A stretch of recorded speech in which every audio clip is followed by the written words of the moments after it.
போடுறோம். இப்போ இந்த உளுந்து போடுறோம். இட்லி உளுந்து போடுறோம். கருப்பு உளுந்து, பொட்டு உளுந்து போடுறோம். இது போட்டால் உடம்புக்கு நல்லது. மாதிரி செவந்துடணும். இந்த மாதிரி பொட்டு உளுந்து செவந்ததை எடுத்துடணும். மறுபடியும் எண்ணெய் ஊற்றணும். போடுறோம். காஞ்ச மிளகாய், வெங்காயம் போடணும். வெங்காயம் வணங்கி புளி போடுறோம். புளியை போடுறது தக்காளி போடுறோம். புளி, வரமிளகா, தக்காளி எல்லாம் வணங்கக்குள்ள அடுப்பு சிம்மில் வச்சிடணும். அதுதான் அப்போ தான் நல்லா வணங்கும். வணக்கணும். தேங்காயை வணக்கக்கூடாது. அடுப்பு சிம்மில் வச்சிடணும். அடுப்பு சிம்மில் வச்சு இந்த மாதிரி கிளறி விட்டோம்னா நல்லா வணங்கிச்சு.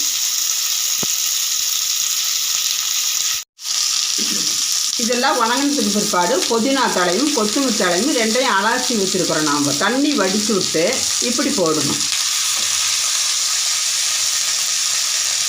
புதினா தலை போட்டு இப்படி நாம் கிளறி விடுறோம். ரொம்ப வணங்க